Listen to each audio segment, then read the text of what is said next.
जी, इस वक्त में एक अच्छी ताली बजाकर हम परमेश्वर को धन्यवाद देंगे कि फिर एक और बार फिर एक और बार परमेश्वर ने अनुग्रह दिया है कि 21वें एपिसोड पे हम पहुंच चुके हैं। जितने यूट्यूब पर हैं, मैं आपका भी बहुत बहुत स्वागत करता हूं। आप लोग मुझे देखते हैं, सीखते हैं, और मैं जानता हूं कि इस डिसाइपलशिप ट्रेनिंग को जब तक समाप्त नहीं होता, आपके बीच में डैनियल राज सही शिक्षा, खरी शिक्षा आपके बीच में लाता रहेगा। जी, आपके डिस्प्ले के ऊपर या आपके स्क्रीन के ऊपर, आपके टैब, लैपटॉप या मोबाइल के ऊपर आप देख सकते हैं MMB presence discipleship training equipping the universal church with sound doctrine, episode number 21। देखते देखते अजीजों, परमेश्वर के लोगों, हम 20 एपिसोड समाप्त कर चुके हैं। कल तक हम खत्म कर चुके हैं और अब पहुंच गए हैं 21वें एपिसोड पे। और ये जो चल रहा है, ये फेस 2 चल रहा है, जिसको कहते हैं इन्वेस्ट, जिसका मतलब है गहरी शिक्षाएं। जो फेस 1 था उसमें हमने सीखा था इनवाइट, जो कि बुनियादी शिक्षाएं हैं। बहुत सारी बातें सीखी थी, वचन परमेश्वर को सीखा था, सैल्वेशन को सीखा था, पाप को सीखा था, कैरेक्टर को सीखा था, और ऐसे करते करते अब हम पहुंचे हैं फेस 2, जिसको कहते हैं इन्वेस्ट, गहरी शिक्षाएं, और जिसका पहला विषय है बाइबल। Is that right? या और मैं जानता हूं, जैसे किसी ने प्रार्थना में अभी दोहराया था, कि हम सिर्फ सुनते नहीं हैं, देखते नहीं हैं, लेकिन हम ऐसे हैं जो दूसरों तक इन शिक्षाओं को पहुंचाएंगे। तो मेरा मकसद यही है, जब मैं फेस 3 पे आऊँगा, जिसका मकसद होगा एम्पावरमेंट, जिसका मतलब है कि हम ऐसे लोगों को तैयार करेंगे, जिसको हिंदी में कहते हैं सशक्तिकरण। मतलब एक व्यक्ति दूसरे व्यक्ति को ट्रेन करेगा, उस लेवल पे आपको हम ट्रेन कर रहे हैं। और मैं जानता हूं कि जब यीशु ने अपने 12 से शुरू किया था, जिसमें से एक कट गया, यानी कि 11, फिर उसके बाद 120, फिर उसके बाद 3000, फिर उसके बाद 5000, और ऐसे करते करते आज हम पहुंचे हैं। और इसमें कोई आश्चर्य की बात नहीं है कि अभी हम 200 हैं, 300 हैं, 500 हैं, कोई फर्क नहीं पड़ता। लेकिन जैसे जैसे सही शिक्षा के साथ ये चलन या ये रिले आगे बढ़ेगी, मैं समझता हूं कि बहुत सारे लोगों को हम सही शिक्षा के शिक्षक बना पाएंगे। आमीन। ओके, आशा करता हूं आपका पेन, पेपर, पानी का बोतल, आपका सब कुछ ठीक है, और अब यहाँ से हम आगे बढ़ेंगे। साथ ही साथ फिर से याद दिला दूं कि जैसे कुछ लैपटॉप मेरे पास में हैं, फ़ोन्स हैं, जिस पे मैं आपको देखते रहता हूं, जिनमें से काफ़ी लोग हैं। निर्जला जी आप हमेशा रहती हैं, पास्टर रमन जी आप हमेशा रहते हैं, रेखा जी आप रहती हैं, सिस्टर अपशिबा जी आप हैं, नीता सोलोमन आप हैं, और बहुत सारे और भी लोग हैं जिनको मैं देखता रहता हूं। तो आपको देखकर आप जो रिस्पांस देते हैं, ऐसे सोचता हूं कि बाकी लोग भी वही रिस्पांस दे रहे हैं, ठीक है ना? तो उसी हिसाब से आप लोग भी जो हैं आगे बढ़ेंगे। पास्टर सोलोमन जी आपको भी देख रहा हूं, बड़ा अच्छा लग रहा है, गॉड ब्लेस यू, ठीक है ना? और प्रभु आपको आशीष दे ना। यहाँ से आगे बढ़ना चाहूँगा। तो विषय जो अभी तक हम कंप्लीट कर चुके हैं, और वो था जो कल तक हमने सीखा था, जिसको आप सभी जानते हैं, परमेश्वर का बाइबल जो एक टॉपिक है, उसके ऊपर हम बात कर चुके हैं। लेकिन अब मैं बात कर रहा हूं how to handle the scriptures, वचन को कैसे संभालें। इस विषय पे मैं आपसे बात करने पर हूं, और अभी से बता देता हूं कि यह विषय आज समाप्त नहीं होगा, ये विषय कंटिन्यू होगा अगले हफ्ते मंगलवार भी।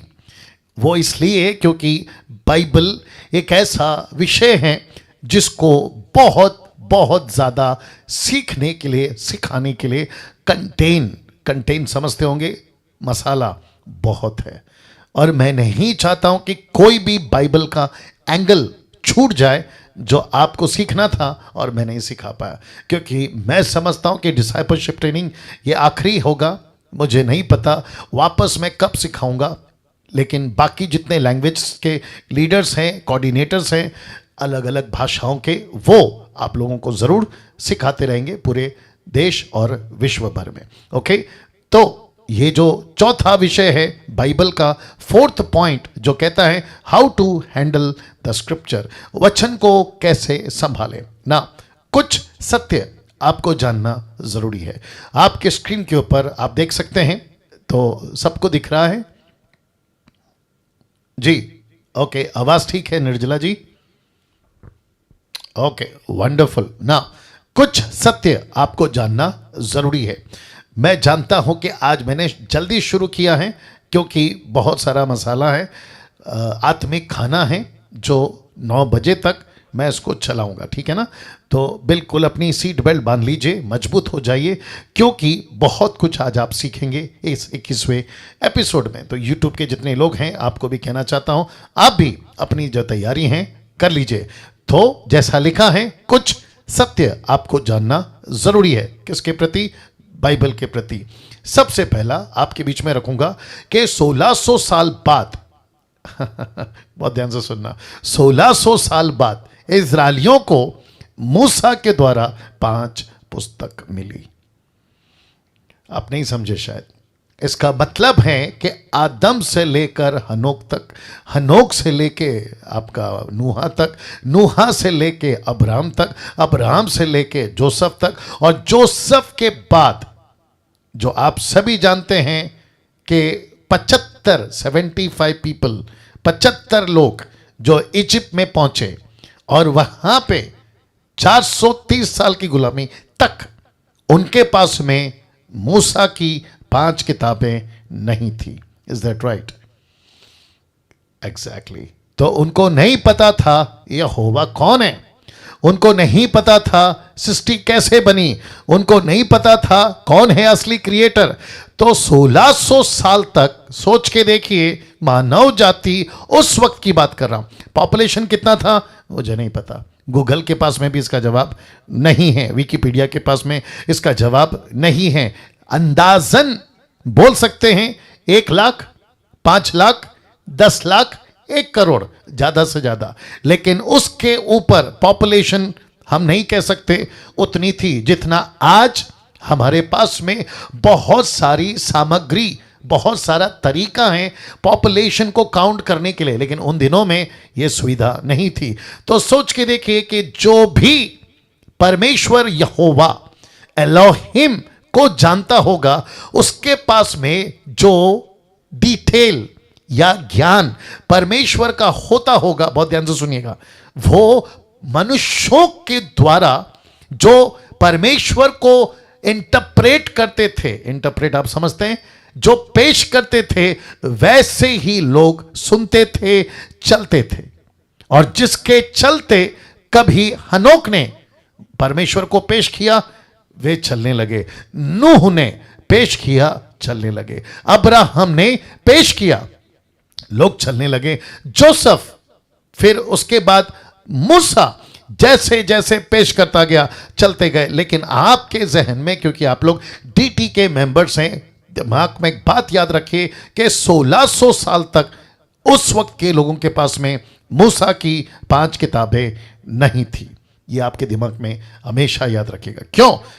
क्योंकि जिस टॉपिक को हम बात कर रहे हैं वह है how to handle the scripture. तो जब भी आप किसी भी कैरेक्टर को बाइबल में पढ़ते हैं, डीटी के लोगों, यूट्यूब के लोगों, आपको समझना होगा कि अगर आदम या उसके 2 बच्चे कैन और हाबिल ऐसा कर सके, उसके बाद नूह, फिर उसके बाद में अब्राहम, इसहाक, याकूब, जोसेफ, अगर ऐसा चले, क्यों चले? बहन को माफ करे, पत्नी को बहन क्यों बोला? कॉन्टेक्स्ट समझना होगा, क्योंकि उनके पास में किताबें नहीं थी। खतना का नियम क्यों लाया? समझना होगा। How to handle the scripture. सबसे पहले कुछ सत्य में से पहला सत्य यह है कि 1600 साल तक अस्तित्व में मानव जाति के पास में बाइबल नाम की 5 किताबें जो उत्पत्ति से व्यवस्था विवरण तक है, वो पुस्तक नहीं थी। यस और नो? वाह, सही। पानी डाला इसमें। अब दूसरा सत्य ना, मैं कुछ सेकंड और रुकूंगा इसके लिए। बस बस या देखिए, आप में से ना बहुत सारे बाइबल टीचर भी हैं, आप में से कुछ लोग पद सेवक हैं, पास्टर्स हैं, आप में से मसीह मंथन के कोऑर्डिनेटर्स हैं जो दूसरों को सिखाते हैं, आप लोग हैं ना। अगर ऐसी नॉलेज या ज्ञान मैं अगर दे पा रहा हूं, आप उसको ले पा रहे हैं, इसको प्रचार करते वक्त में आपके दिमाग के किसी कोने में इसको जरूर रखिएगा कि 1600 साल तक अस्तित्व में, मानव जाति के अस्तित्व में बाइबल नहीं थी, 5 किताबें नहीं थी। मत्ती, मरकुस, लूका तो दूर की बात है, नबियों की किताबें तो दूर की बात है, ठीक है ना, नहीं थी। जिसका मतलब ये हुआ जिसका मतलब ये हुआ कि उस वक्त में लोग डिपेंड थे किसके ऊपर? परमेश्वर के सेवकों के ऊपर। तो जो जैसा इंटरप्रेट करता था, मैं वर्ड बार बार इसलिए यूज कर रहा हूं इंटरप्रेट का, जैसा वो यूज करते थे वैसे ही लोग लेके चलते थे। और उसमें से कई कैरेक्टर्स ऐसे हैं जिसमें टॉप का कैरेक्टर है मूसा, मोसेस, यस और नो। उसने परमेश्वर को पेश किया बिना पुस्तक के। 10 आज्ञा पत्थर पर लिखी गई जो परमेश्वर ने दी, उसके वसीले से वो समझाता गया ऐसा है परमेश्वर, ऐसा है परमेश्वर, ऐसा है परमेश्वर, जिसके चलते लोगों को मूसा के द्वारा परमेश्वर की पहचान हुई। ये दिमाग में हमेशा रखिएगा ना। दूसरा, ये जानकर आपको ताज्जुब होगा, कभी आपने ध्यान दिया था कि नहीं दिया था मुझे नहीं मालूम, अगर पहली सदी के, जिसको हम कहते हैं ना, जहां से कैलेंडर 2 टुकड़ों में बट गया, कौन सा एडी एंड बीसी में बट गया, ये जब बटा, जिसकी पहली सदी कहते हैं, उसके 33वें साल में या 30 साल की उम्र में हम बोल सकते हैं कि यीशु मसीह का मिनिस्ट्री स्टार्ट हुआ। 3.5 साल यीशु ने सेविकाई शुरू करी। लेकिन आप जानते हैं 4 पुस्तक जिसको कहते हैं इंजील, जिसका पहला पुस्तक है मत्ती, दूसरा पुस्तक है मरकुस, तीसरा पुस्तक है लूका, चौथा पुस्तक है यूहन्ना। ये 4 किताबें भी यीशु के उठा लिए जाने के कम से कम 20 से 30 साल बाद लिखी।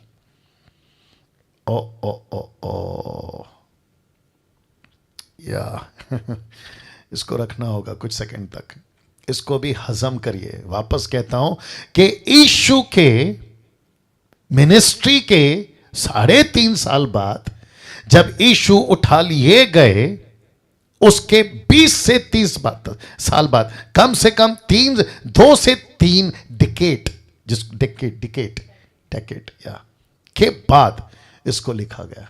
Can you believe this? 20 से 30 साल बाद। तो इसका मतलब है, सभी लोग ध्यान दीजिएगा, इसका मतलब है कि कम से कम 20 से 30 साल तक यीशु ने बपतिस्मा कैसे दिया, ये लोगों को नहीं मालूम था। यीशु की महान आज्ञा क्या थी, लिखित में, लोगों को नहीं पता था। यीशु ने कितने चमत्कार किए, लिखित में, कम ऑन गेट रेडी, लोगों को नहीं मालूम था। पतरस जैसे पेश करता था वे वैसे उसको लेते थे। पौलुस जैसे पेश करता था, माफ करें, फिलिप जैसे पेश करता था वैसे वो लेते थे। जॉन, स्टीफन, एंड्रू, जेकब, ये जैसे पेश करते थे ये वैसे सुनते थे। मैं वापस कहता हूं कि जिस टॉपिक पे मैं बात कर रहा हूं, how to handle the scripture, अगर इसमें फेल हो गए ना, गई भैंस, आगे बोल दीजिए, पानी में। मैं ये इंफॉर्मेशंस आपको क्यों दे रहा हूं? क्योंकि मैं एक बाइबल टीचर हूं। मैंने आपको शुरू में कहा था, जब डीटी स्टार्ट किया था, मैं किसी प्रकार का समझौता, कॉम्प्रोमाइज डीटी में नहीं करूंगा, आप जानते हैं। तो बहुत सारी स्टडी के बाद, बहुत सारी बातों को जांच पड़ताल के बाद आप लोगों के बीच में ये स्टेटमेंट्स मैं ला रहा हूं कि 20 से 30 साल के बाद में 4 पुस्तकें लोगों के हाथ में पहुंची। और ऐसा कई स्कॉलर्स मानते हैं कि 4 पुस्तक में भी मरकुस की पुस्तक पहले लिखी गई, मरकुस की पुस्तक। अब सीक्वेंस में, न्यू टेस्टमेंट के सीक्वेंस में मैथ्यू पहले आता है, मार्क दूसरा आता है, लूक तीसरा आता है, एंड जॉन चौथा आता है। लेकिन कई स्कॉलर्स मानते हैं कि मरकुस की किताब पहले लिखी गई। मुझे कोई फर्क नहीं पड़ता, क्योंकि स्टोरी एक ही है, वो चाहे मरकुस हो, मती हो, लूका हो या यूहन्ना हो, ठीक है ना। अब आप सोचिए, जैसे 1600 साल तक इनके पास में 5 पुस्तकें नहीं थी, वैसे ही पहली सदी की कलीसिया या चेलों के पास में या 3000 लोग जो पतरस के मिनिस्ट्री में सेव हो गए, उनके पास में 20 से 30 साल तक उनके पास में 4 पुस्तक नहीं थी। सोच के देखिए फिर आप। अब जोर का झटका धीरे से लेना चाहोगे? हाँ, देना चाहूंगा। फर्स्ट सेंचुरी की बपतिस्मा पिता पुत्र पवित्र आत्मा के नाम से होती थी या यीशु के नाम से होती थी? या जी, आपको पता है बहुत सारे मूर्ख लोग, मूर्ख भी छोटा शब्द पड़ गया, इसको कहना चाहूंगा महामूर्ख लोग, कहते हैं प्रेरितों की किताब 2 अध्याय वचन 38 से, कहते हैं पतरस ने यीशु के नाम से बपतिस्मा दिया। मैं उन लोगों को पूछना चाहूंगा, फिर 20 से 30 साल तक पतरस ने 2 का 38 कब लिखा? 20 से 30 साल बाद या उससे भी ज्यादा। पतरस ने बपतिस्मा पिता पुत्र पवित्र आत्मा के नाम से ही दिया। क्यों? क्योंकि 20 से 30 साल के बाद में अगर प्रेरितों की किताब पढ़कर तुम आज महामूर्ख हो, अगर तुम आज ये स्टेटमेंट बनाते हो कि पतरस ने यीशु के नाम से बपतिस्मा दिया, तो मैं पूछना चाहूंगा 20 से 30 साल तक पतरस तो लिखा ही नहीं, पतरस ने तो कोई स्टेटमेंट लिखा ही नहीं, प्रेरितों की किताब लूका ने लिखा ही नहीं। कहां से आप कैलकुलेट कर सकते हो कि बपतिस्मा यीशु के नाम से दिया गया? तो मैं वापस कहता हूं कि चेले interpreting the scriptures, how to handle the scriptures, बिल्कुल वैसे लेके चले जैसा यीशु ने सिखाया था। मैं आगे भी रखूंगा, सिर्फ बपतिस्मा का कॉन्सेप्ट नहीं, अन्य भाषा का भी कॉन्सेप्ट। 20 से 30 साल तक निर्जला जी और पास्टर सोलोमन जी और जितने रमन साहब और बाकी लोग भी ध्यान दीजिएगा, टंग्स का कॉन्सेप्ट भी 20 से 30 साल तक बिल्कुल क्लियर था, बिल्कुल क्लियर था। पतरस ने कौन सी भाषा बात करी? मातृभाषा। फिलिप ने कौन सी भाषा में बात करी? मातृभाषा। 20 से 30 साल तक पहला कुरिन्थियों 14 का 2 लिखा ही नहीं गया था। फर्स्ट सेंचुरी के पास में ये 4 पुस्तकें और कंप्लीट बाइबल में रखूंगा नहीं था। तो वो क्या करते थे? पतरस ने कहा मैंने कौन सी भाषा में बात करी? लोकल भाषा में। ओह वेरी गुड, तो इसका मतलब है होरा बारा ये कभी था ही नहीं। मूर्खों की संख्या है, क्या कर सकते हैं। आऊंगा पतरस के, माफ करें पौलुस के पास भी आऊंगा। तो आपके दिमाग में 20 से 30 साल तक बाइबल नहीं थी, दूसरे शब्दों में 4 पुस्तकें नहीं थी, तो यीशु के बारे में लोगों ने उन दिनों में जांच पड़ताल करी, जो कि पवित्र आत्मा ने लीड किया, यह बात हम मानते हैं। परमेश्वर ने लोगों के अंदर प्रेरणा डाली, इंस्पिरेशन डाला कि जाओ लूका को बताओ घटना क्या है। जब मैं मंगलवार को बात करूंगा तो एक कॉन्सेप्ट को लेकर आऊंगा, कॉन्ट्रडिक्ट स्क्रिप्चर्स। वापस कहता हूं, कॉन्ट्रडिक्ट स्क्रिप्चर्स, जिसको कहते हैं वचन में विरोधाभास, हाँ ये सही होगा। मंदिर का पर्दा मती कहता है यीशु के मरने के बाद फटा, लूका कहता है यीशु मसीह बाद में मरा, मंदिर का पर्दा पहले फटा। इसको कहते हैं कॉन्ट्रडिक्ट स्क्रिप्चर्स, विरोधाभास स्क्रिप्चर्स। तो इसके ऊपर भी मैं आऊँगा, ये क्यों है। कुछ लोग कहते हैं यीशु मसीह की कब्र पे मरियम थी, मार्था थी, सलोमी थी जो यीशु की बहन है, यीशु की माँ थी। फिर जॉन कहता है कि वहाँ सिर्फ मैरी मैगदलीन थी। ये क्यों? वापस कहता हूं 20 से 30 साल तक किसी प्रकार का कोई पुस्तक नहीं लिखा गया था, लेकिन लोगों को इकट्ठा किया। तो मत्ती लिखने वाला जब लिख रहा था तो उसको मरकुस नहीं पता था, गेट रेडी, मरकुस लिखने वाले को मत्ती नहीं पता था, लूका वाले को यूहन्ना ने क्या लिखा नहीं पता था, यूहन्ना वाले को लूका ने क्या लिखा नहीं पता था। ये सब अपने अपने इंडिविजुअल किताबें लिखी और उसके बाद 3rd सेंचुरी में कॉन्स्टेंटाइन के टाइम पे ये किताबें इकट्ठी की गई और 6वीं सदी तक डिक्लेयर कर दिया गया कि 66 बुक की एक किताब है जिसको कहते हैं बिबलिया, बाइबल। क्या बात है, यहां ताली बजनी चाहिए थी, क्या बात है। Thank you sir, thank you sir. ये जो भाई हैं झारखंड से, कालेब साहब, ताली नहीं बजाओगे? फोकस यहीं पे रखा करो सर आप लोग, ठीक है ना। चलिए वापस आते हैं, वहाँ पे कितने पार्टिसिपेंट है उसमें, और इसमें 144, तो वही चल रहा है 300 4 350 400 के आसपास का ये आंकड़ा चल रहा है। कोई बात नहीं, आगे बढ़ेंगे, ठीक है ना। तो अभी तक कॉन्सेप्ट क्लियर हो गया। वापस से बता देता हूं जी, शुक्रिया। वापस से बता देता हूं, 1600 साल तक सृष्टि बनने से लेकर मूसा आने तक 5 पुस्तकें नहीं थी। 20 से 30 साल तक फर्स्ट सेंचुरी में 4 पुस्तकें नहीं थी।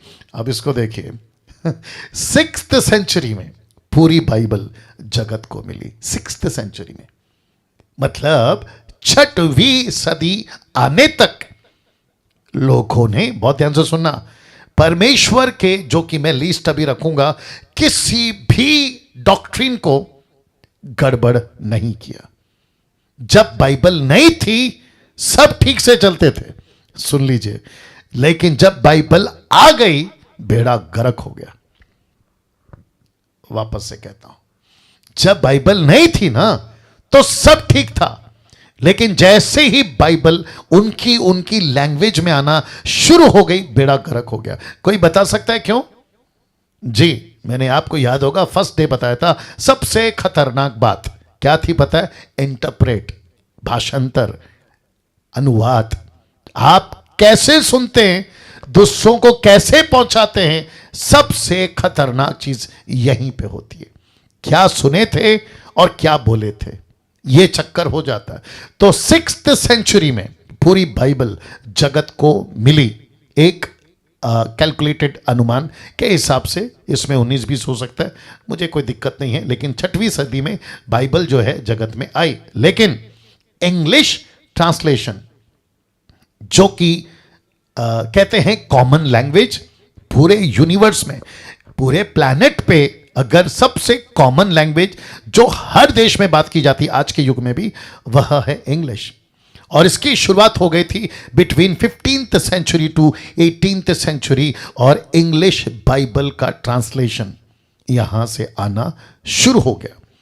50 ट्रांसलेशन इंग्लिश में है, आप लोग सभी जानते हैं। किंग जेम्स वर्जन है, EIV है, NIV है, EVS है, न जाने द मैसेज है, जिनेवा है, फिर उसके बाद में जॉन वाइक्लिफ है। दुनिया भर की इंग्लिश ट्रांसलेशन बाइबल का अनुवाद करना यहाँ से शुरू हो गया था। और आप सभी जानते हैं कि कैसे उसके बाद टोटल इंटरनेशनल लेवल पे जो इंग्लिश भाषाओं में बात करते हैं, वहाँ से जो है परमेश्वर का वचन ट्रांसलेशन होना, फैलना चलता गया, चलता गया, चलता गया। तो ये कुछ सच्चाई थी जो मैं चाह रहा था आपके बीच में रखूं। लेकिन इस पे पर फिर वापस आऊंगा कि 6वीं सदी तक बाइबल लोगों के पास में कंप्लीटली नहीं थी। तो प्रश्न उठता है, ये चर्च कैसे चलाते थे? ये चर्च कैसे चलाते थे? इनका सरमन, इनका प्रीचिंग कैसे होता था? ये कौन सी किताब लेकर आते थे और कहते थे कि आइए मत्ती की किताब 16वां अध्याय वचन 1 निकाले? कैसे बोलते होंगे ये लोग? सोच के देखिए। ये क्या करते थे पता है? ये कहते थे, जैसे थिमोथी कहता था, मेरे गुरु यानी कि पौलुस ने, मेरे मेंटर यानी कि पौलुस ने। आपको याद होगा मैंने कहा था अच्छे सेवकों को साथ में रखो, याद होगा आपको, ठीक है ना। 1 थिमोथी 5:17 याद होगा आपको, ठीक है ना। इसलिए लिखा है कि जो वचन की शिक्षा देते हैं वो 2 गुना आदर के योग्य समझे जाएं, ठीक है ना। बहुत ध्यान से सुनेगा। कैसे होती थी उनकी प्रचार? बहुत संभाल कर। कैसे करते थे वो इंटरप्रेट? कम ऑन, बहुत संभाल के। कैसे देते थे वो टीचिंग? कम ऑन, बहुत संभाल कर। कोई भी डॉक्ट्रिन पिता पुत्र पवित्र आत्मा का, बहुत संभाल के। बपतिस्मा कैसे लेना है? बहुत संभाल के। प्रभु भोज कैसे लेना है? बहुत संभाल के। कैसे पुरुषों ने स्त्रियों ने चर्च में आना है, कैसे रहना है, क्या करना है, A to Z संभाल के। यस और नो? जिसके चलते मैंने टॉपिक क्या रखा है? वचन को कैसे संभालना है, how to handle the scripture.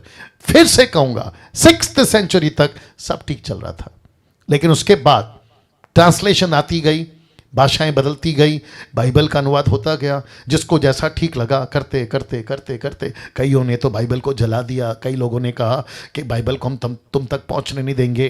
कहीं पे दिक्कत थी, प्रिंटिंग मशीन नहीं है, प्रिंटिंग मशीन कहाँ से लाएंगे, कैसे उनकी भाषाओं में अनुवाद करेंगे। तो जैसे तैसे करते न जाने कितनी हिस्ट्रियाँ हैं इस एक पुस्तक के ऊपर, जो आज लाखों की तादाद में बिकती है, लाखों की तादादों में छपती है, लाखों की तादादों में पढ़ी जाती है। इस एक बाइबल के ऊपर न जाने कई घटनाएं घटी हैं, जिसका डेटा मैं जब स्टडी कर रहा था तो मेरा माथा घूम गया। मैंने बोला मैं इतना सारा नहीं ला सकता हूं, लेकिन शहीद हुए हैं लोग, कत्ल किए गए हैं, उनको जिंदा जलाया गया। पता है क्यों? सिर्फ बाइबल का अनुवाद करने के चलते, सिर्फ बाइबल का अनुवाद करने के चलते। स्मगलिंग्स होती थी, जैसे सोना स्मगलिंग होता है ना, वैसे स्मगलिंग होता था। क्या? परमेश्वर का वचन। ऐसा छुपा छुपा के लोग जो है ना बाइबल को लेके जाते थे और कहते थे कि यार है ना सिर्फ 10 कॉपी है, आपस में बांट लेना, यार 50 कॉपी है, आपस में बांट लेना, एक हफ्ता तुम पढ़ना, एक हफ्ता वो पढ़ेगा, एक महीना तुम पढ़ना, एक महीना वो पढ़ेगा। आज देखो क्या परिस्थिति है। आज बाइबल की भरमार है लेकिन वो तड़प नहीं है। आज बाइबल की भरमार है लेकिन वो भूख नहीं है। मैंने कहा था ना 30 से 40 चैप्टर आपको प्रतिदिन पढ़ना है अगर आप एक सच्चे डिसाइपल हैं, अगर आप एक सच्चे डिसाइपल हैं। आई विश कि मैं वो डेटा पूरा डाल सकता, कि कैसे कैसे वो फोटो डाल सकता, कैसे लोगों की मौतें हुई हैं, लोगों को है ना जानवरों के आगे फेंका गया है just because of this Bible translation में, अलग अलग लैंग्वेजेस में। आप सभी जानते हैं आज भी कई जगहों पर ये बाइबल को ले जाना ऑलमोस्ट मना है। तो सोच के देखिए कितना दुख उठाकर तब के लोगों ने आज हम तक और आप तक ही लाया। लेकिन फिर ये प्रश्न उठेगा, आप इस बाइबल को हैंडल कैसे कर रहे हो, कैसे हैंडल कर रहे हो, how you handling the scriptures, ये बहुत इंपॉर्टेंट है ना। अब इसको देखिएगा, बहुत मजा आएगा। 400 साल के अंधकार युग में, पता है ना सबको, 400 साल का अंधकार का युग, उत्पत्ति से लेकर मलाकी तक। ये बहुत इंटरेस्टिंग पॉइंट है, इसलिए रिक्वेस्ट करता हूं कि यूट्यूब के लोगों आप भी ध्यान दीजिएगा। 400 साल के अंधकार युग में, उत्पत्ति से मलाकी तक, ओल्ड टेस्टमेंट देख लीजिए, ओटी ओल्ड टेस्टमेंट मंदिर में ही पढ़ा जाता था या पढ़ी जाती थी। आप इसको देख लीजिएगा। इसका मतलब है कि उन दिनों उत्पत्ति की किताब से लेकर मलाकी तक का युग जो बीता था, उनके हाथों में बाइबल नहीं होती थी। उनको पढ़ने के लिए मंदिर जाना पड़ता था या याजकों के पास जाना पड़ता था। जैसे कि ये फोटो देख लीजिए आप, वाह, ये फोटो कौन है? ये फोटो में कौन है पता है? आपके यीशु, हमारे यीशु, 12 साल से लेकर 30 साल तक का यीशु। 12 साल की उम्र में यीशु कहाँ गए? मंदिर में। क्या कर रहे थे जानते हैं ना? बाइबल पढ़ रहे थे। उनसे सवाल जवाब, ये जो फर्स्ट फोटो है ना, आप उसको देखकर पता लगा लीजिएगा, ये वाला।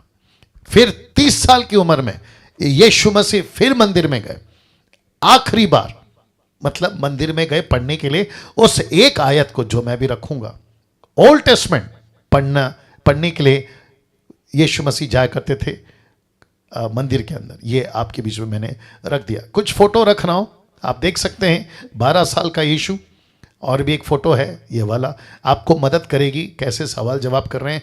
यीशु मसीह व्यवस्था की पुस्तकों से, नबियों की पुस्तकों से या शाया की पुस्तकों से बातचीत करते करते 3 दिन का रिकॉर्ड हम सभी के पास में, जहाँ मरियम और यूसुफ ढूंढते ढूंढते उनके पास पहुंचे, तो यीशु का एक ऐसा जवाब जो मुझे बहुत छू गया, आपके बीच में रखना चाहूंगा। लूका की किताब उसका 2:49, लूक 2:49 लिखा है, उसने कहा, किसने? यीशु ने उनसे कहा, तुम मुझे क्यों ढूंढते थे? क्या नहीं जानते, बहुत ध्यान से सुनना, मुझे अपने पिता के भवन में होना अवश्य है। मुझे यहां रहना जरूरी है। क्यों? क्योंकि मैं पढ़ना चाहता हूं। याद रखिए यीशु मसीह कौन थे? 100% मनुष्य। तो यीशु मसीह को बाइबल को बिल्कुल cut to cut, Genesis to Revelation, माफ करें, मलाकी तक, यीशु को कट टू कट पढ़ना था, जानना था। और जिसके चलते इसके ठीक कुछ वचन पहले अगर आप देखोगे तो वहां लिखा है कि यीशु मसीह परमेश्वर के अनुग्रह में, मनुष्य के अनुग्रह में, बुद्धि में परिपूर्ण होता गया। जैसे आप आगे पढ़ोगे तो आपको पता चल जाएगा। तो यीशु पढ़ने कहां जाते थे? भवन में। देख लीजिए ना क्या कहा 12 साल का लड़का ने, मुझे मेरे पिता के भवन में होना जरूरी है। क्यों? क्योंकि उसको पढ़ना था। पढ़ते पढ़ते यीशु मसीह परिपूर्ण हो गए, बुद्धि ज्ञान से परिपूर्ण हो गए। और वचन लूका का 4 का 16 से 17 में क्या कहते देखिए, वह नासरत में आया, कौन? यीशु, जहां पाला पोसा गया था। अभी कुछ मूर्ख लोग कहते हैं कि यीशु मसीह नेपाल गए थे। नेपाल क्या बोलते हैं वो लोग? कश्मीर गए थे। कुछ लोग कहते हैं क्या कहते हैं उसको, है ना, हमारे यहाँ आए थे, भारत आए थे। अरे गजब कर दिया यार तुम लोगों ने। लिखा है जहाँ यीशु पाला पोसा गया था, है ना। यीशु कभी गया नहीं मिडिल ईस्ट को छोड़ के। पता नहीं कहाँ कहाँ से कॉन्सेप्ट लेकर आते हैं। ओके, अपनी रीति के अनुसार सबत के दिन आराधनालय में जाकर पढ़ने के लिए खड़ा हुआ। ये देख लीजिए, मैं वापस कहता हूँ, मंदिरों में पुस्तकें होती थी, बाहर नहीं, बाहर नहीं, मंदिरों में होती थी। ओके, यशाया भविष्यवक्ता की पुस्तक उसे दी गई। उसने पुस्तक खोलकर वह जगह निकाली जहां यह लिखा था। क्या लिखा था? आइए पढ़ते 18 से 19 तक में, कि प्रभु का आत्मा मुझ पर है। अब आप लोग सोच रहे होंगे पास्टर डैनियल ये आप हमें क्यों पढ़ा रहे हैं? यूट्यूब के लोग आप भी सुनिएगा। यीशु, माय गुडनेस गेट रेडी, यीशु को पता था इंटरप्रेट कैसे करना है। यीशु को पता था how to handle the scripture. Yeshu को पता था ये कम से कम 400 साल तक, याद आ गया 400 साल उत्पत्ति से मलाकी तक के बाद का जो पुस्तक का जो गैप है, याद आ गया आपको जी। इनफैक्ट मलाकी से मती तक होना चाहिए 400 साल का गैप, नॉट उत्पत्ति टू मलाकी, माफ करिएगा, मलाकी से उत्पत्ति तक, ठीक है ना। मलाकी से मती तक, माफ करें, 400 साल का गैप, हाँ ये ठीक है। तो यीशु उनको कह रहा है तुम पढ़ते गए पढ़ते गए पढ़ते गए पढ़ते गए पढ़ते गए, लेकिन नहीं समझे उस 12 साल के लड़के को। रख रहा हूं फोटो। नहीं समझे उस 12 साल के लड़के को, नहीं समझे तुम्हारे बीच में जो तुमसे बातें करता था, नहीं समझे। तो यीशु मसीह जब 30 साल का हो गया, तो यीशु मसीह ने 30 साल की उम्र में, बहुत ध्यान से सुनिएगा, 30 साल की उम्र में, फोटो भी देख लीजिएगा रखा है, 30 साल की उम्र में कहता है कि प्रभु का आत्मा किस पर है? मुझ पर है। ये मुझ कौन है? आप सभी जानते हैं ये मुझ कौन है। ये मुझ यीशु की बात हो रही है। यीशु कहता है मुझ पर है। फरीसियों सुनो, मुझ पर है। शास्त्रियों सुनो, मुझ पर है। इसलिए कि उसने कंगालों को सुसमाचार सुनाने के लिए मेरा अभिषेक किया है। Can you believe this? मुझे इसलिए भेजा है कि बंधुओं को छुटकारे का, अंधों को दृष्टि पाने का सुसमाचार प्रचार करो, कुछ लेवों को छुड़ाओ, प्रभु के प्रसन्न होने के या रहने का वर्ष का प्रचार करो। अब इसको देखिए किस क्या कहता है। तब वह उनसे कहने लगा कि आज ही यह लेख तुम्हारे सामने पूरा हुआ। तो यीशु ने सही हैंडल किया या नहीं? स्क्रिप्चर को ठीक से हैंडल किया या नहीं? एग्जैक्टली ठीक से हैंडल किया। वैसे ही आपको और मुझे वचनों को ठीक से हैंडल करना है। मैं ये बताना चाह रहा हूं। तो यीशु 12 साल से 30 साल तक की उम्र में खुद सीखा। रिपीट करता हूं यूट्यूब के लोगों, खुद सीखा, अच्छे से समझा किसने क्या कहा, किसने क्या नहीं कहा, सब कुछ इंटरप्रेट करके वचन 21 में कहता है आज ये लेख तुम्हारे सामने पूरा हुआ। इसको कहते हैं राइट इंटरप्रेट, इसको कहते हैं राइटली हैंडिंग द स्क्रिप्चर।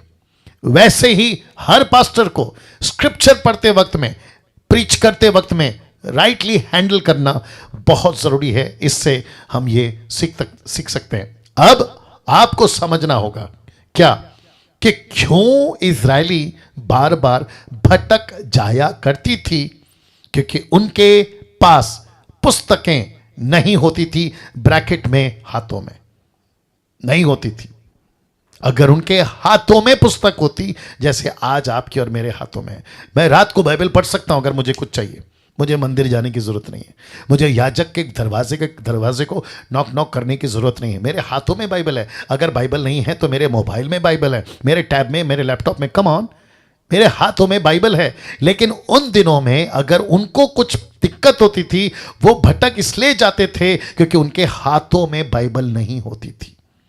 और जिसके चलते उनको क्या करना पड़ता था, उनको स्क्रिप्चर्स को मेमोराइज करना पड़ता था, उनको याद करना पड़ता था। जैसे भजन संहिता 1:1 याद आ गया होगा आपको। धन्य है वो जो परमेश्वर की बातों को रात दिन क्या करता है, बोल दीजिए, ध्यान करता है।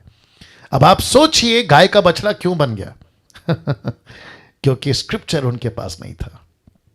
ये चीज को मैं कंटिन्यू करूंगा आगे, लेकिन इसको याद रखिएगा कि क्यों भटक गए थे। तभी उनके पास बाइबल नहीं थी इसलिए भटक गए। आज इसलिए भटक रहे हैं क्योंकि राइट इंटरप्रेट नहीं है। बाप रे, आज इसलिए भटक रहे हैं क्योंकि प्रचारक ठीक से पेश नहीं कर रहे हैं। Can you believe this? मैं रखूंगा, बहुत गजब का टॉपिक है ये। तो अभी तक ये पता चला कि उनके भटकने का कारण उनके हाथों में बाइबल नहीं होती थी। अब इसको देखिए, यही कुछ होता था यीशु के वक्त भी। कब? जब यीशु मिनिस्ट्री कर रहे थे। देखिए बहुत ध्यान से सुनिएगा, मूसा ने किसको पेश किया? यहोवा को। यीशु ने खुद को किसको पेश किया? खुद को। रिपीट करता हूं, मूसा ने किसको पेश किया? यहोवा को। यीशु ने खुद किसको पेश किया? खुद को। तो फरीसी शास्त्री जो मूसा की किताबें पढ़ते थे उसको भी नहीं समझे।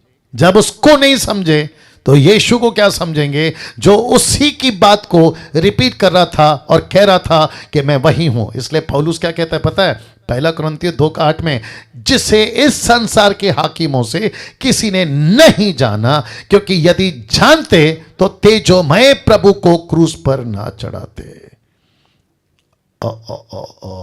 See that? कैसा लग रहा है? अगर जानते तो यीशु को क्रूस पे नहीं चढ़ाते। तो इसका मतलब है कि यहां क्यों भटके? क्योंकि लोगों के हाथों में बाइबल नहीं होती थी। मूसा प्रचार करता रहा, ऐसे मत करो, वैसे मत करो। और जब कंप्लीट उनके पास में उत्पत्ति से मलाकी तक पुस्तक आ गए तो भी नहीं समझे कि किसके बारे में बात हो रही है। और यही कुछ हुआ यीशु के वक्त में भी। अगर जानते, समझ जाते तो यीशु को क्रूस पे नहीं चढ़ाते। अभी तक आपके दिमाग में क्या पिक्चर बन रहा है पता है? मैं बता देता हूं। पिक्चर ये बन रहा है कि ओके पास्टर डैनियल, आप ये कहना चाह रहे हैं कि लोगों ने, गेट रेडी, लोगों ने वचन तो था लेकिन कैसे इंटरप्रेट करना है, कैसे यूज करना है, कैसे इस्तेमाल करना है, इसमें फेल हो गए। माय गॉड, इसमें फेल हो गए। अब ये फोटो देखिए, आप देख सकते हैं एक तरफ आदम है, आप देख सकते हैं दूसरी तरफ 21वीं सदी के सो कॉल्ड पास्टर्स हैं। आदम से लेकर आज तक प्रभु के लोग फेल होते रहे स्क्रिप्चर को हैंडल करने में। ये फोटो को ठीक से देखिए, जिसके हाथ में बाइबल है और दूसरे हाथ में सिगरेट है, देख लिया आपने? या और उसके ठीक नीचे आप देख सकते हैं कि 2 तरह के सेवक हैं, चर्च के अंदर बैठे हुए हैं। ये फोटो मैंने जानबूझ के आप लोगों के लिए रखा ताकि मैं आपको समझा सकूं कि कैसे तब आदम हैंडल नहीं कर सका, हव्वा हैंडल नहीं कर सकी वचन को। आज भी ऐसे ही कुछ दुष्ट शैतान की ओर से जो सेवक हैं हैंडल नहीं करने दे रहे, खुद भी नहीं कर रहे हैं। और इसलिए लिखा है कि आदम से लेकर आज तक प्रभु के लोग फेल होते रहे हैं स्क्रिप्चर को हैंडल करने में। अब आप सोचिए क्या कहा था यीशु ने, मैंने नहीं रखा। मत्ती की किताब उसका 15:14 में निकालना तुम्हारी फोन में, मत्ती 15:14। एक सेकंड दीजिए। वाह, मैं समझता हूं कि अद्भुत बातें हो रही है प्रभु की ओर से, राइट? या ग्लोरी टू गॉड। मत्ती 15:14 जी। मैं ये फोटो को रखूंगा और आपको ये वचन पढ़ूंगा, आपको फिर कनेक्शन मिलेगा। क्या होता है कि प्रभु है ना, कभी कभी सेशन के बीच में भी बात करता है। कहाँ है? हाँ, 15:14, मैथ्यू 15:14 लिखा है, उनको जाने दो, वे अंधे मार्गदर्शक हैं। अंधा यदि अंधे को मार्ग दिखाए तो दोनों, आगे बोल दीजिए, गड्ढे में गिरेंगे, दोनों गड्ढे में गिरेंगे।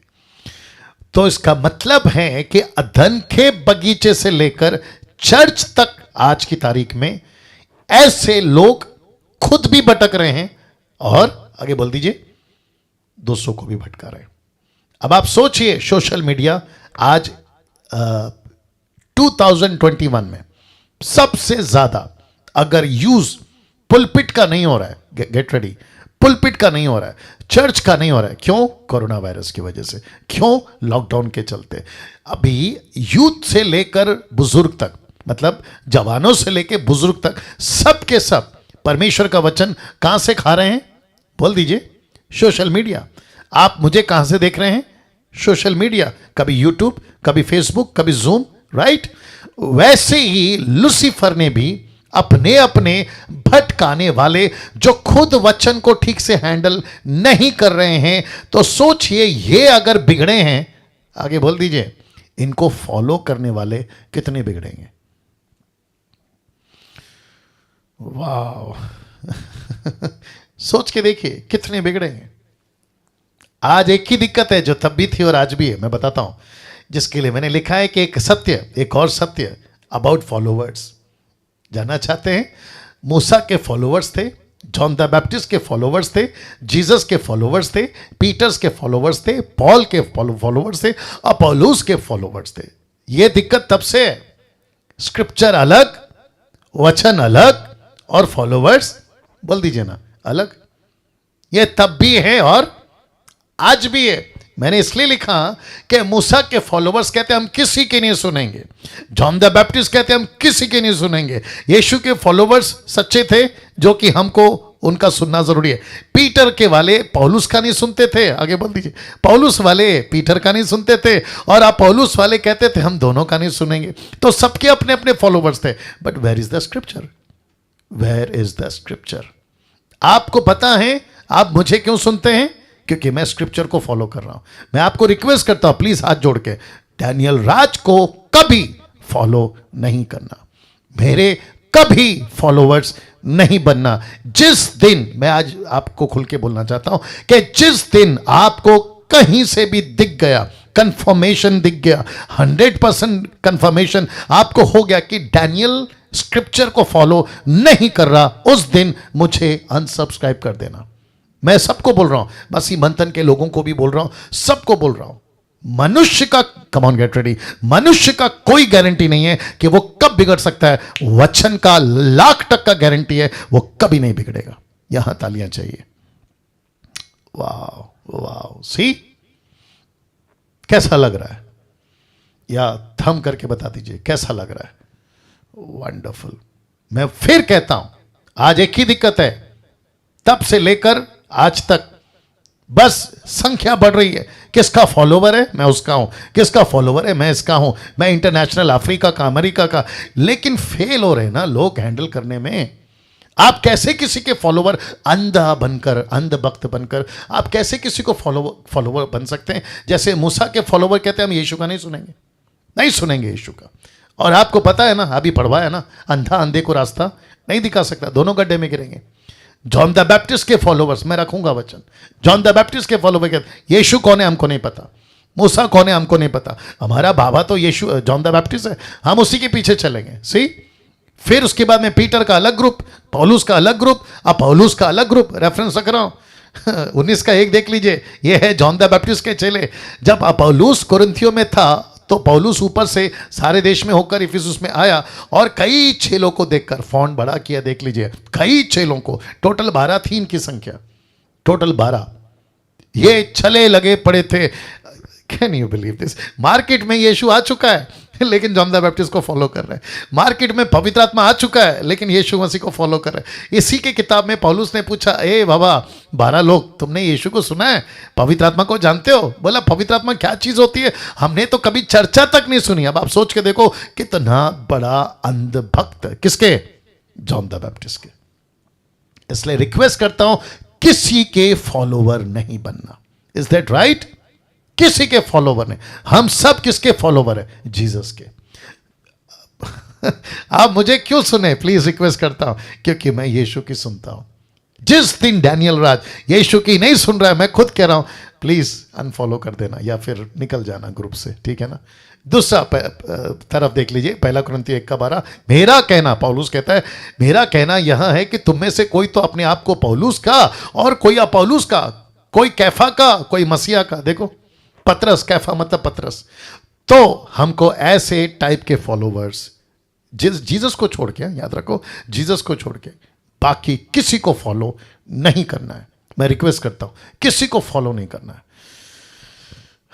टेम्पटेशन बहुत आ रहा है लोगों का नाम लेने में, लेकिन बहुत कंट्रोल कर रहा हूं। वापस कहता हूं, इशारे में बोल देता हूं, पंजाब का सो कॉल्ड जो भी तुर्रम खान होगा ना, तेल बेच रहा है, पानी बेच रहा है, नहीं फॉलो करना। कर्नाटका का जो भी होगा ना, अभी बीच में मैंने देखा था, किसी ने वीडियो भेजा मुझे, कहता है कि हाथ गीले हो रहे हैं, हाथ में ऑयल आ गया है वर्शिप के टाइम पे, और जो ऑयल है ना अभी वो टपकेगा। गजब कर दिया साहब आप लोगों ने। मेरा प्रश्न था उसी टाइम पे, जब मैं वीडियो देख रहा था, मैंने बोला, प्रभु आपको अगर ऐसा कुछ करवाना ही है तो उसके पीछे मकसद क्या है? तेल क्यों टपकवा रहे हो? हाथों से तेल क्यों टपका रहे हो? एनीवे, आप मेरे साथ में, मतलब कोई कनेक्शन है इसका? कहीं पे कहते हैं कि भजन संहिता का कोई स्क्रिप्चर था, वहां से तेल गिर रहा है, बाइबल के अंदर से तेल गिर रहा है, तो लोगों ने उसकी वीडियो बनाई, फिर वहां से तेल लाया। मतलब सुपरस्टिशियस, अंधभक्ति और अंधविश्वास इतना भयंकर मूर्ति पूजकों में नहीं है ना, उतना मसीहों में आ गया। क्या बताएं साहब। वापस कहता हूं, किसी के फॉलोवर नहीं बनना। क्यों? पता है, आदमी फेल हो सकता है स्क्रिप्चर को हैंडल करने में, लेकिन स्क्रिप्चर इटसेल्फ कभी फेल नहीं होगी। तो ये 2 रेफरेंस से हमें पता लगता है कि कैसे बेड़ा गर्क तब हुआ था। ये फॉलोवर्स का चक्कर तब से है, ये समझ जाओ।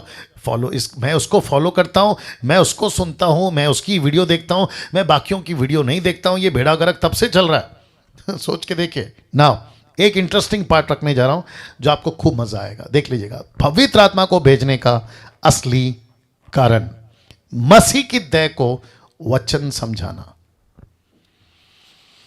वाह, वापस रख रहा हूं। पवित्र आत्मा को भेजने का असली कारण मसीह की देह को वचन समझाना, जो कि यस्टरडे मैं आपको बता चुका हूं कि पवित्र आत्मा यानी वह अभिषेक जो मुझको और आपको दिया गया, क्यों दिया गया है? ताकि पवित्र आत्मा हमारे अंदर रहकर हमको वचन बताए। पास्टर डैनियल कैसे, देख लीजिए। एजेकिएल की किताब 36:27, the book of Ezekiel chapter 36 verse 27 लिखा है, और मैं, यहोवा कहता है, परमेश्वर कहता है, मैं अपना आत्मा तुम्हारे भीतर देकर ऐसा करूंगा कि तुम मेरी विधियों पर चलोगे, मेरे नियमों को मानकर उनके अनुसार करोगे। अभी उसी का पैरेलल यीशु ने क्या कहा, यूहन्ना 14:26 में, परंतु सहायक अर्थात पवित्र आत्मा जिसे पिता मेरे नाम से भेजेगा, वह तुम्हें सब बातें सिखाएगा, जो कुछ मैंने तुमसे कहा है वह सब तुम्हें स्मरण कराएगा। तो पवित्र आत्मा का असली मकसद क्या है नीचे आने का? कोई बोल सकता है? वचन सिखाना। दूसरे शब्दों में, डैनियल तुझे प्रचारक बनना है। यस, पवित्र आत्मा। तो सबसे पहला बेटा डैनियल, तुझे सीखना होगा how to handle the scripture. Okay पवित्र आत्मा, आपके पास बैठ के सीखूंगा। तो पवित्र आत्मा कहता है कि देख बेटा, दान का टॉपिक है तो दान के हिसाब से ही लेना, ऑफरिंग का उपवास का टॉपिक है तो वैसे ही सिखाना, बपतिस्मा का टॉपिक है तो वैसे ही सिखाना, न्याय का टॉपिक है तो वैसे ही सिखाना। ओके पवित्र आत्मा, ये है मतलब, ये है मकसद। लेकिन आजकल हम क्या कर रहे हैं, बिजली की तरह पवित्र आत्मा मेरे ऊपर आया और मैं नीचे गिर गया और लोटपोट होने लगा। नहीं नहीं नहीं नहीं, ये नहीं है मकसद, ये नहीं है मकसद। मेरी बहुत क्या कहते हैं ना, इच्छा है कि एक दिन ऐसा प्रभु मुझे दे कि मैं संडे को एक एक चर्च में एक एक भोंगा समझते हैं, स्पीकर लगा दूं और मैं एक जगह से पवित्र आत्मा का असली मकसद, पर्पस लोगों को बता सकूं। ये मेरी बहुत इच्छा है, पता नहीं कब होगा पूरा, लेकिन आप लोग कर सकते हैं। कैसे पता है?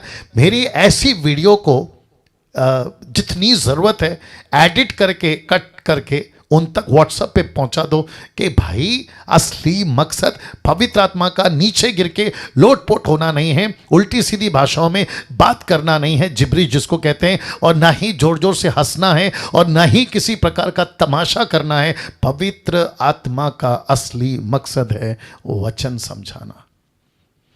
वाह, वचन समझाना।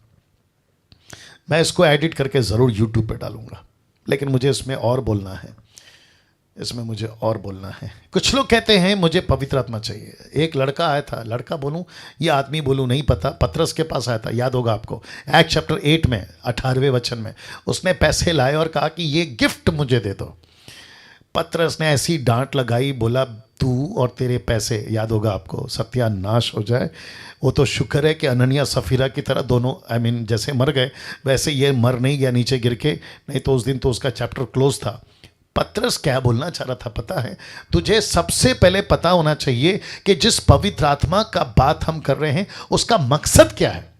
ये नहीं समझे ना तो बेड़ा गर्क कर जाओगे। कुछ लोग कहते हैं मैं आत्मा से भर गया और मैं स्वर्ग में चला गया। अरे बाप रे, मैं आत्मा में भर गया और मैं दूसरे के घर में चला गया। मैं आत्मा में भर गया, जैसे जॉन को पवित्र आत्मा ने भरा और उसको पृथ्वी से स्वर्ग में उठा लिया, लेकर गया। प्रेज गॉड, मैं उसके खिलाफ नहीं हूं, लेकिन पर्पस क्या है, उसके पीछे कारण क्या है? कोई तो वजह होनी चाहिए ना। तुम स्वर्ग में जाओ, तीसरे स्वर्ग में जाओ, डैनियल राज को कोई दिक्कत नहीं है, लेकिन मकसद क्या है उसका जाने के पीछे? ये पवित्र आत्मा करवाता है। बिना मकसद के किसी प्रकार का होली स्पिरिट एक्टिविटी से नहीं होती। ये दिमाग में गांठ बांध के रख लीजिए। और इस रेफरेंस के हिसाब से मैं कह रहा हूं कि पवित्र आत्मा को भेजने का असली कारण है कि यीशु की बातें, परमेश्वर की बातें, how to handle the scripture ही वो आपको सिखाएगा। और इसकी शुरुआत हुई पतरस से। देखना चाहोगे? रखता हूं, पतरस देख लीजिए, क्या गजब का लग रहा है फोटो में। पतरस से शुरू हुई। पतरस ने कैसे शुरू किया मैं आपको बताता हूं। पवित्र आत्मा ने पतरस को सिखाया। कहां? एक्ट्स चैप्टर 2 14 to 36 मैं आपको बताता हूं।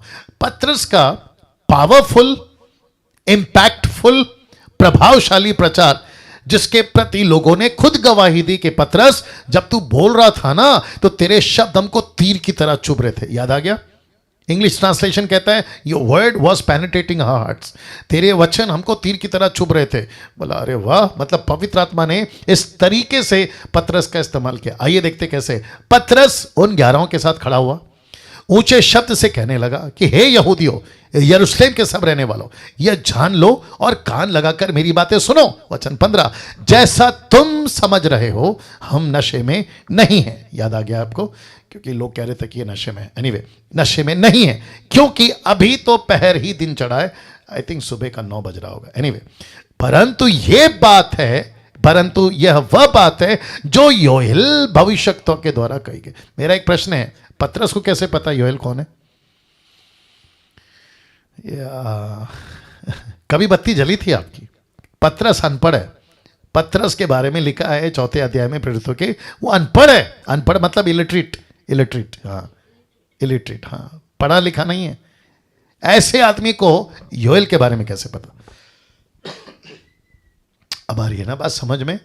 शायद फोटो आपने नहीं देखा। ये फोटो में यीशु मसीह के साथ बहुत बार पतरस का उठना बैठना आना जाना हुआ है, और जिसके चलते मैं समझता हूं कि कई ऐसी बातें यीशु ने कही जिसका जिक्र बाइबल के अंदर नहीं है। तो पतरस कहता है अभी तो 9 बजे सुबह के, और वो शुरू करता है योएल की प्रोफेसी से। तो योएल की स्क्रिप्चर को कैसे हैंडल कर रहा है, जिसको कहते हैं ठीक से, कैसे इंटरप्रेट कर रहा है ठीक से। कहां से शुरू किया? 17 से, कि परमेश्वर कहता है कि अंत के दिनों में ऐसा होगा कि मैं अपना आत्मा सब मनुष्य पर उंडेलूंगा। तुम्हारे बेटे तुम्हारी बेटियां भविष्यवाणी करेंगी, तुम्हारे जवान दर्शन देखेंगे, तुम्हारे पुण्य सपने देखेंगे। वचन 18, वरन मैं अपने दासों और अपनी दासियों पर भी उन दिनों में अपनी आत्मा में से उंडेलूंगा और वे भविष्यवाणी करेंगे। भविष्यवाणी का मतलब है फोर्थ टेलिंग का मतलब है preaching the word of God. कौन सा? बाइबल तभी नहीं थी, अलौकिक प्रचार मिलता था, पुरुष हो या स्त्री सबके सब प्रचारक है। मैं वापस कहता हूं, उन दिनों में, come on get ready, sir पे दुपट्टा नहीं डाला जाता था। ओ पानी डालो। सर पे दुपट्टा नहीं डाला जाता था, लेकिन भविष्यवाणी होती थी। पहला कुरिन्थियों 11 का जो कि मैं रखूंगा अभी, पौलुस कहता है कि अगर स्त्री को प्रचार करना है तो सर पे दुपट्टा डालना होगा। मैं उसके ऊपर भी आऊँगा, आज नहीं तो परसों आऊँगा, मतलब मंगलवार को आऊँगा। लेकिन जब तक पहला कुरिन्थियों 11 नहीं था तो ये दास और दासी भविष्यवाणी यानी प्रचार करती थी, लेकिन सर पे दुपट्टा नहीं होता था। अभी पेंटिकोस्टल वालों का क्या करें?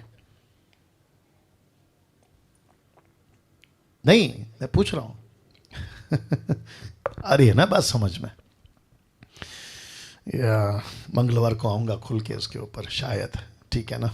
ना इसको देखिएगा, वचन 19, और मैं ऊपर आकाश में अद्भुत काम, नीचे धरती पर चिन्ह अर्थात लहू और आग और धुएं का बादल दिखाऊंगा।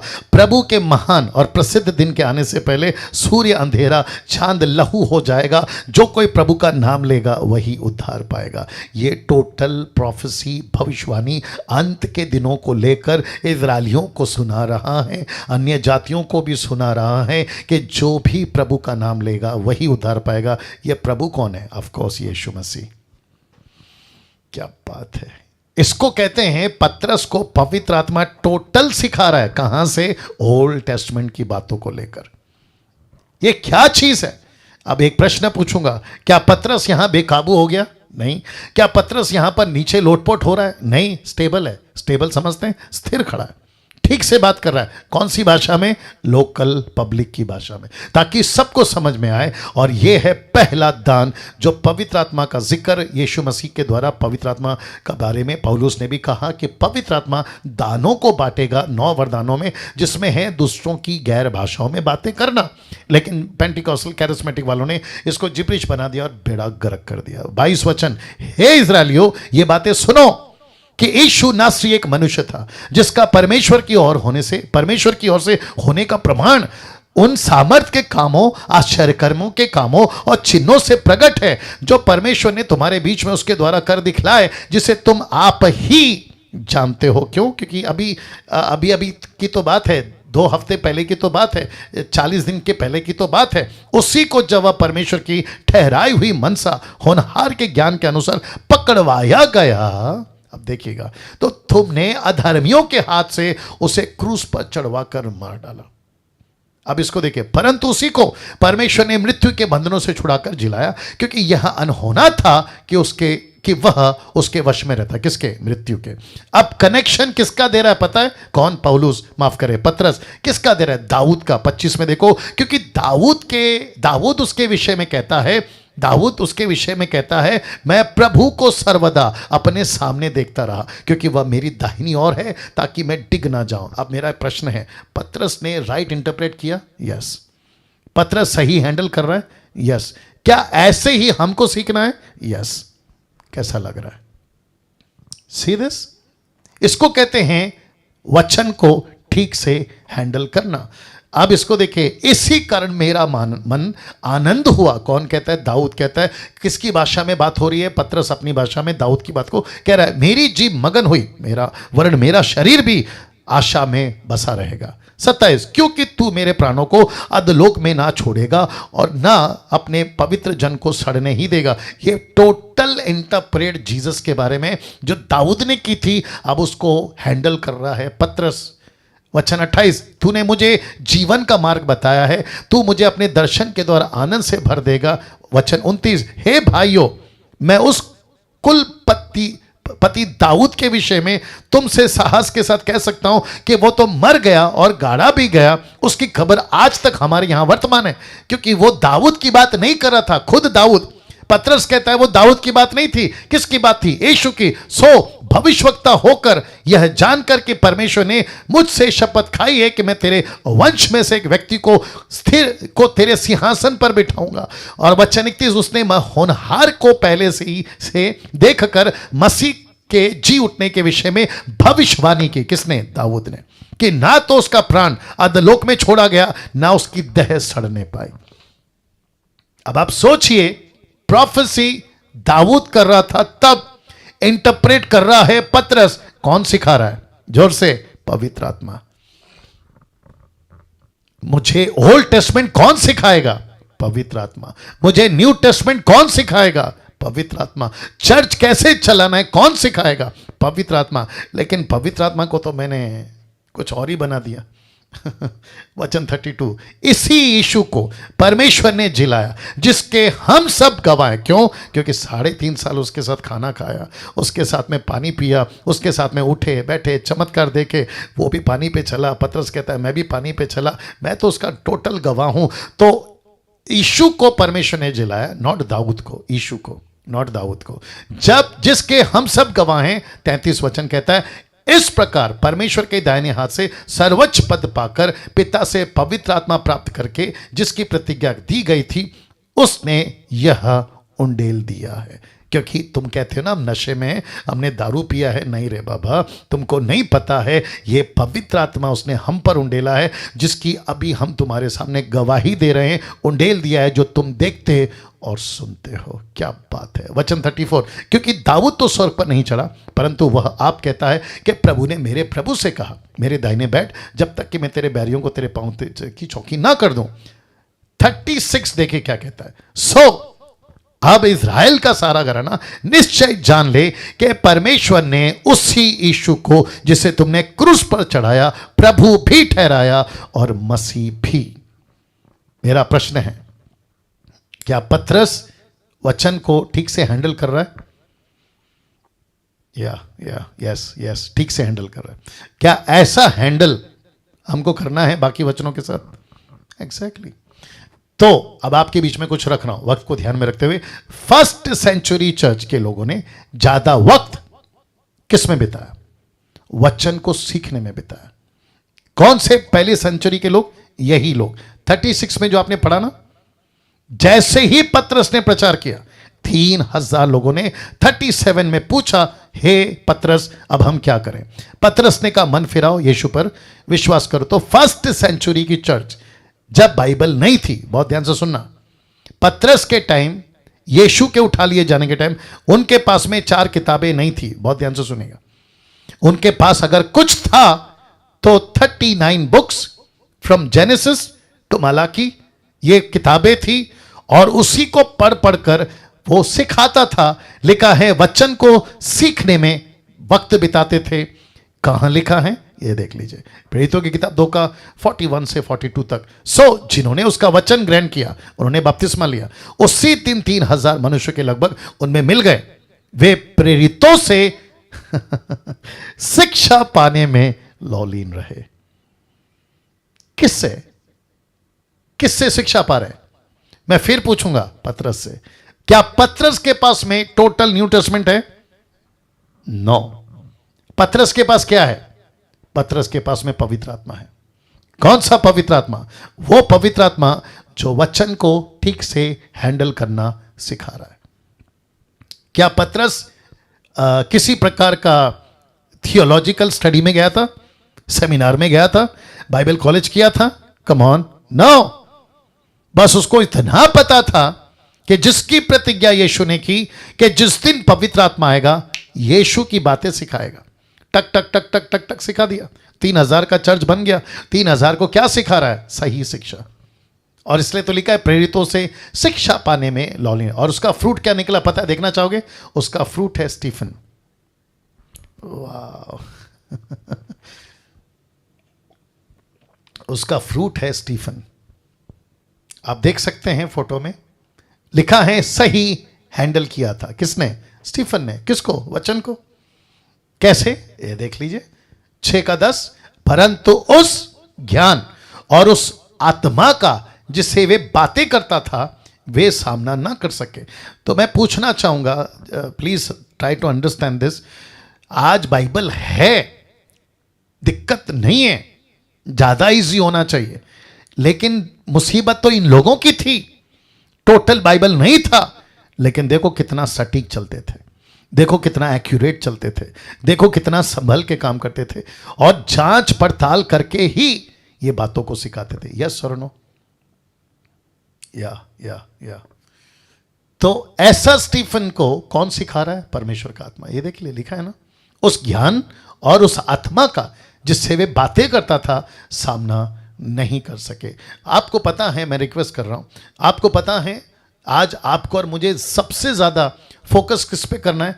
पवित्र आत्मा जिस मकसद के लिए आपको भेजा गया है, प्लीज़ वो मकसद मेरे अंदर पूरा करो, ये मांगना है आपको।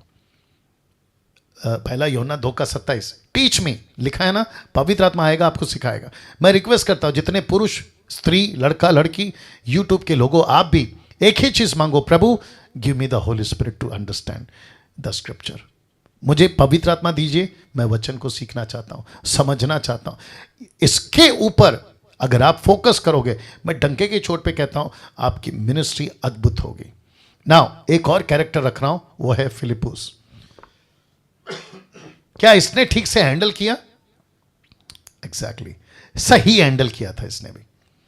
जब इसने पूछा ना, जिसका नाम है यूनक, खोजा इथोपियो का, इसने पूछा यार भजन यशाया 53 नहीं समझ में आ रहा, तो फिलिप ने नहीं कहा ओ एक काम करते हैं, पीटर को फोन लगाते हैं, जूम पे मीटिंग कराते हैं और है ना उसको आपसे बात कराते हैं। ऐसा नहीं किया, फिलिप तैयार हो गया। तो इसका मतलब है कि बिना बाइबल के फिलिप ने वचन को याद रखा। कौन सा? यशाया 53 उसको याद रखा, उसको इंटरप्रेट किया, उसको राइटली हैंडल किया और इस खोजा को एक्सप्लेन कर रहा है कि सही क्या है। Can you believe this? वाह, सही हैंडल किया। मेरा सबसे फेवरेट आदमी जिसका नाम है पौलुस, पौलुस ने क्या सही हैंडल किया? जी हां, इसने भी सही हैंडल किया। इसका प्रूफ क्या है पता है? आपको प्रूफ देता हूं। आप देख सकते हैं कि कुछ लोग बैठे हैं, इसके बीच में पौलुस भी होगा प्रचार करते हुए। प्रेरितों की किताब उसका 17:11। ये लोग तो थिस्सलुनीकि के यहूदियों से भले थे, उन्होंने बड़ी लालसा से वचन ग्रहण किया। किसका? पौलुस का। प्रतिदिन पवित्र शास्त्रों में ढूंढते रहे कि ये बातें यूं ही हैं कि नहीं। इसका मतलब है कि ये लोग प्रतिदिन पौलुस का प्रचार सुनते थे। बोला वाह, पौलुस कितना अच्छा प्रचार करता है। लेकिन यहां नहीं रुकते थे, ये रीचेक करते थे, ये कैसे प्रचार कर रहा है, पवित्र शास्त्र इसके बारे में क्या कहता है। ऐसे सब चीजों को ये जांच करते थे। कौन सी कलीसिया? पहली सदी की कलीसिया, फर्स्ट सेंचुरी की कलीसिया वचन को ठीक से हैंडल करने में कामयाब रही। वो चाहे पौलुस हो, वो चाहे फिलिप हो, वो चाहे स्टीफन हो, वो चाहे आपका पतरस हो, जो कि आपके बीच में अभी मैं बता चुका हूं। गजब के कैरेक्टर्स थे जिनको परमेश्वर का वचन ठीक से ओ ओ ओ ओ ओ ओ कहां गया, जिनको वचन ठीक से हैंडल करना आता था, जिनको वचन ठीक से हैंडल करना आता था। मेरी इच्छा है, अभी कुछ लोग शायद 300, 320, 350 लोग देख रहे हैं, मुझे नहीं मालूम, ये जूम के ऊपर और यूट्यूब के ऊपर भी आएंगे। दिक्कत क्या है पता है? हम सुनने में बहुत इंजॉय करते हैं। अरे अच्छा बोल रहे डैनियल भाई, अरे वो प्रभु का दास अच्छा बोल रहा है, वेरी गुड, बहुत अच्छी बात है।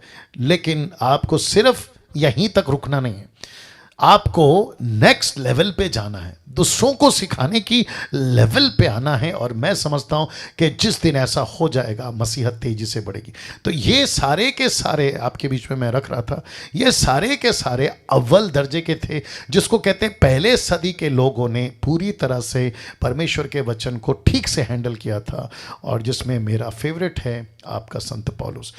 Oh sorry, but 21st century Christianity are failed to handle the scriptures। मैं कुछ सेकंड इसको रख रहा हूं जी, ये फेल हो गई। मेरे पास में 5 मिनट और हैं या 7-8 मिनट और हैं, थोड़ा सा बर्दाश्त करिए। या 21st century की कलीसिया या आज की Christianity are failed to handle the scriptures. Pastor Daniel, what is the proof? Proof दे दूं? सबको प्रूफ चाहिए? या देता हूं। प्रूफ है, अगर फेल नहीं होती, ठीक होती, तो थाउजेंड्स ऑफ डिनोमिनेशंस आज नहीं होते। राइट? राजेश, बकेश, राजेश, यस और नो? या तो इसका मतलब है कि 21st सेंचुरी की क्रिश्चियनिटी नॉट 90%, 99.9% फेल हो गई स्क्रिप्चर को हैंडल करने में। प्रूफ क्या है? Thousands of denominations. अगर सक्सेस होती, आज थाउजेंड्स ऑफ डिनोमिनेशंस मार्केट में नहीं होते। कम ऑन, यस और नो, राइट निर्जला जी? नेपाल में तो बेड़ा गर्क है। पाकिस्तान, आपका अफ्रीका, अमेरिका, भारत और न जाने कहां कहां हजारों की तादाद में डिनोमिनेशन।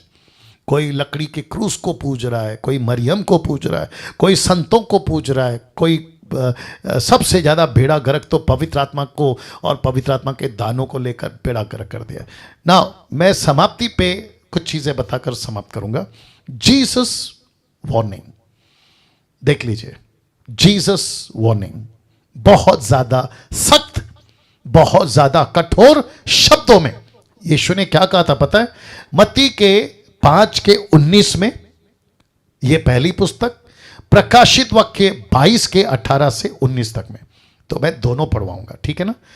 अब ध्यान दीजिएगा, मत्ती 5:19 में क्या लिखा है? इसलिए जो कोई, शब्द है जो कोई, पीटर हो तू भी, फिलिप हो तू भी, एंड्रू हो तू भी, पौलुस हो तू भी, डैनियल हो तू भी, जो कोई इन छोटी सी छोटी आज्ञाओं में से किसी एक को तोड़े, वैसा ही लोगों को सिखाए, वह स्वर्ग के राज्य में सबसे छोटा कहलाएगा। परंतु जो कोई उनका पालन करेगा, उन्हें सिखाएगा, वही स्वर्ग के राज्य में महान कहलाएगा। प्रकाशित वाक्य 22:18-19 देखो क्या लिखा है। मैं हर एक को, वहां क्या लिखा था? जो कोई, यहां क्या लिखा है? हर एक को। और याद रखो, उसका लेखक भी यीशु है और इसका लेखक भी, कम ऑन, यीशु ही है। तो कहता है हर एक को जो इस पुस्तक की भविष्यवाणी की बातें सुनता है, गवाही देता हूं, खुद की गवाही देता हूं। यीशु कहता है मैं खुद विटनेस हूं, यदि कोई मनुष्य इन बातों में से कुछ बढ़ाए तो परमेश्वर उन विपत्तियों को जो इस पुस्तक में लिखी है उस पर बढ़ाएगा। प्लेग, महामारी, कीड़े, तपन, शरीर में बॉइल्स, फोड़े, एंटी क्राइस्ट का टॉर्चर, नरक का आग, सब बढ़ा देगा। यदि कोई इस भविष्यवाणी की पुस्तक की बातों में से कुछ निकाल डाले तो परमेश्वर उस जीवन के पेड़ और पवित्र नगर में जिसकी चर्चा इस पुस्तक में की है उसका भाग निकाल देगा। याद रखो, ये पास्टर्स लोग हैं, ये बिशप लोग हैं, अपोस्टल, प्रॉफिट, सो कॉल्ड लोग हैं, ये उनको जीसस वार्निंग दे रहा है। तो यीशु की वार्निंग किसके ऊपर? सिगरेट नहीं पीना उसके ऊपर नहीं है, दारू नहीं पीना उसके ऊपर नहीं है, व्यभिचार नहीं करना उसके ऊपर नहीं है, मूर्ति पूजा नहीं करना उसके ऊपर नहीं है। Because just not handling the scripture rightly, ये वार्निंग उन लोगों के लिए। अब आप सोच के देखो, प्रीचिंग करना मजाक नहीं है, यीशु का प्रचार करना मजाक नहीं है। तुम रात को फेसबुक पे आ जाते हो और कहता है प्रभु का आत्मा मुझे कह रहा है कि तेरे घर में आशीष आएगी। तू होता कौन है बोलने वाला? जबकि तुझे दुष्ट आत्मा चला रही है। फेसबुक वालों, तुमसे बात कर रहा हूं। फिर कोई कहता है कि प्रभु का आत्मा मुझे बता रहा है कि परमेश्वर तुम्हारे को आशीष देने जा रहा है, दुबई भेज रहा है, अमेरिका भेज रहा है, तेरा सब ठीक हो जाएगा आज से 2 दिन बाद, आज से 10 दिन बाद। तुम्हारे बाप का राज है यार, कैसे बोल लेते हो तुम लोग? वचन का बेड़ा गर्क होके रखा हुआ है। जीसस वार्निंग, ये 2 वचन आपके बीच में रख दिया। नाउ मैं जब मंगलवार को वापस आऊंगा, आशीष के वचनों को हैंडल नहीं कर पा रहे हैं वो बताऊंगा, चमत्कार के वचनों को हैंडल नहीं कर पा रहे वो बताऊंगा, दानों और वरदानों के वचनों को हैंडल नहीं कर पा रहे वो बताऊंगा, पैसों के वचनों को हैंडल नहीं कर पा रहे वो बताऊंगा, स्तुति आराधना के वचनों को हैंडल नहीं कर पा रहे वो बताऊंगा, उद्धार के वचनों को हैंडल नहीं कर पा रहे वो बताऊंगा, उपवास कैसे करना है, क्यों करना है, नहीं करना है, अभी लेंथ डे का नाटक चल रहा है उसको कैसे हैंडल नहीं कर पा रहे वो बताऊंगा, प्रार्थना के वचनों को हैंडल नहीं कर पा रहे वो बताऊंगा। बपतिस्मा के वचनों को, कोई कहता है 3 नाम से, कोई कहता है 1 नाम से, उसमें भी बेड़ा गर्क है। प्रभु भोज के वचनों को हैंडल नहीं कर पा रहे वो बताऊंगा। रैप्चर के वचनों को भी बेड़ा गर्क किया उसको बताऊंगा। एंड डेज के बारे में भी दुनिया भर का कचरा लोग जो है करके रखे हैं वो बताऊंगा। तो ऐसे सभी टॉपिक के ऊपर मंगलवार को एपिसोड नंबर 22 पे बात करूंगा। आइए एक प्रार्थना करते हैं। सृष्टिकर्ता पिता, यीशु के नाम में इन सभी लोगों को जो अभी देख रहे हैं, सीख रहे हैं, सुन रहे हैं और यूट्यूब पे सभी लोगों को आपके हाथों में लाता हूं। प्रभु मैं ये सिर्फ प्रार्थना करूंगा आज, पवित्र आत्मा वचन को कैसे हैंडल करते हैं, कैसे संभालते हैं, कैसे राइटली इंटरप्रेट करते हैं, बुद्धि दीजिए, ज्ञान दीजिए, समझाइए। जैसे पतरस को समझाया, फिलिप को समझाया, पौल को समझाया और पहली सदी की कलीसिया को समझाया। प्रभु जी कल मैं प्रार्थना करता हूं जितने लोग मसीह मंथन के कोऑर्डिनेटर्स हैं उनके बीच में भी जब ये बातें रखेंगे प्रभु सहायता करिए। रविवार को जूम के ऊपर ऑनलाइन मसीह मंथन की कलीसिया जब चलेगी उस पे भी अगुवाई करिए। आदर महिमा आपको देते हैं, ये प्रार्थना यीशु के नाम से मांगते हैं, आमीन। एक अच्छी ताली बजाकर परमेश्वर को धन्यवाद देंगे। या थैंक यू लॉर्ड।